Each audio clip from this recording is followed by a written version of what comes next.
So my students one time figured about 5,000, but that's not just me alone. That's within workshops, my classes, and things like that. But I would comfortably say around 5,000 Right. of That's a lot of legs, well, that's you know. dedication. It's passion and dedication. Well, I mean, and what interests me, I mean, I think, I asked Domenico why he started because he likes to understand why. Hmm. He's Mr. Why, and my Exactly. I like curiosity, I that. like to solve problem. And I think there's a certain type of person that actually like to ask question and figuring out stuff. And I think that's why we stay younger Hmm. because we always have new stuff to do. But yeah, I think it's a good life. It's interesting. So we're very Well, thankful yeah. to have Mike because we need a few people that actually are nutty enough to dedicate themselves to knowledge and thinking out of the box Yeah, also. it's called independent thought. Yeah. And there's not many people that really have a strong area in independent No, thought when because you it's think not about it. it's Yeah. it's not accepted. Hmm. I think people are becoming little drones that don't think. There's tons of information in the internet, but no one. How do you relate to the information? What does it mean to you? What's your experience with it? No one and no one questions. You Yeah, know, that's a good question yeah, too, is they'll rather argue than question. yeah, But it is interesting. Most of my work, I'm interested in the pathologies that develop within the foot, and then why do they develop? How do right. they develop? And if you don't understand anatomy, it's really hard to follow my lectures because everything I do is based on anatomy. When you think about trimming to the sole plane, um, it's all based on anatomy. It's what the foot really is. And Right. that's what's unique about the uniform sole thickness really only addresses the area where the sole attaches to the white line in the hoof wall. That's the only area. Sometimes I wish it wasn't called uniform sole thickness because people interpret it as, A flat pancake that yeah, is exactly the same. exactly, that the sole body is uniform, and that's not true at all. Yeah, Wherever the sole body is bearing weight, it'll be thin, right, generally speaking, and you'll see stress to the bone also, right. demineralization. So I didn't come up with the name uniform sole thickness. A friend of mine called it that one Why could time, you and call it a flat pancake? no, but I'm it's just just kidding. amazing if people would know more about anatomy than these lectures Well, would I, just I kick think right it's in. the same thing when I mention things are not symmetric and I do the three. But how I got onto uniform sole trimming to uniform sole thickness is one day the vets from the research department came down to my shop and they said, Mike, we're going to do a study. It was a big study. It was $1 million grant from NIH to study muscle, the cost of energy for muscle. And so I asked Dr. Wickler, I said, well, how would you like the foot trimmed? And he just looked at me like, what? What do you mean? And I said, well, there's several ways you can trim a foot for this study. And he just put a twinkle in his eye and said, that's your problem. Right. So I wanted to give him a trimming protocol um, that if someone in the audience asked him how was that could be duplicated. So if someone in the audience asked him how was the foot trimmed, they could say to uniform sole thickness or to the sole plane. Right. And that is if you understand the heels primarily, then that's a duplicatable. Palpate it, slide it there. It's over time after a year, you have a really nice foot. It just takes a little time, Yeah. But I think the big problem with this industry, they want instant pudding. Hmm.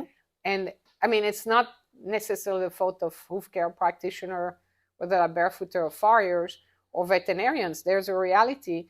People want to have their horses fixed yesterday so they can continue riding them, even if they think they do the best for the horse. But it's still a reality, Hmm. and it's not just competition horses. It's just in general, your horse cannot be ridden. It's a disaster. So they're not going to give the horse a month or two in general, unless there's really a serious injury, time off. And the Yeah, foot needs to have time off to heal. exactly. Well, when the foot has a problem, it's damaged, well, it'll heal, but it'll never be the same. No, no. And that's what we have to realize. But to me, I used it as a preventive thing Right. at the school. The workability of a show horse, Arabian show horse in Southern California, is about 5 years before they break down. Right. I left the school 18 years of experience of putting impression material in feet, and those horses were still going strong with very little breakdowns. They're all going to break down sooner or later. Well, I mean, but- it's like all the horses I quote inherit that are Mhm. broken down that I fixed, and I can ride them till in their late 20s. yeah. You know, I think it's a game changer because if you trim right and you put the shoe in the right place, you know, and you don't do something too stupid with Mhm. riding. I mean, it's not a whole different discussion. I think they last much longer. Yeah, well, I'll tell you one thing to go back to the orthotics.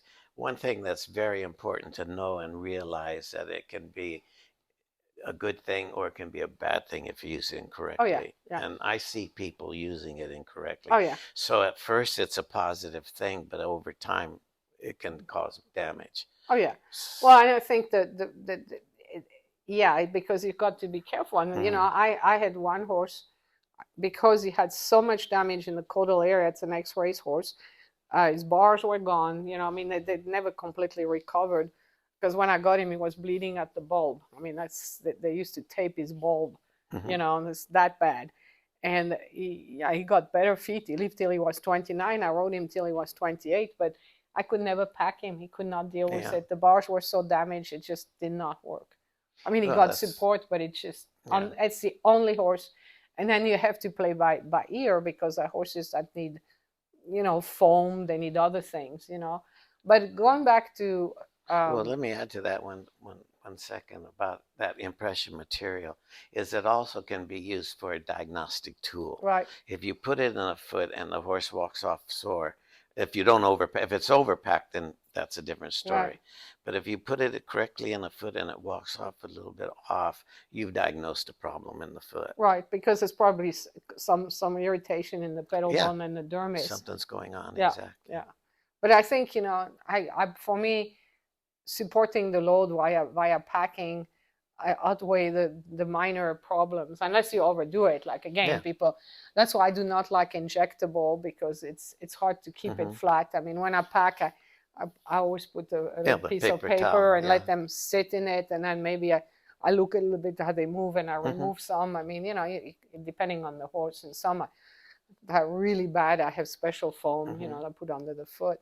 But I over 30 years of doing that, and so many horses, I would never change. And all my horses are packed, even the one that don't have problems. I think the thing is, you see, when they get really comfortable, they also are not as, the horses are not as compliant because they feel better. So I think sometimes people like to have horses not always totally, you know, great, because that way they don't have to deal with the excess energy. Have you noticed that? Well, I've had some trainers tell me to drive nails a little close, just so the horse's foot will pick off the ground faster and things like that. They'd feel a little pain and move differently. But impression material is, like I say, it's a game changer, but it really needs to be understood. Right. And how to use it properly. Yeah. Well, I think the world owes you a lot, because I think you have helped a lot of people for free. You know, this is rare, and I don't think you have an ego, because you and I have been arguing for 30 years. That's good to argue.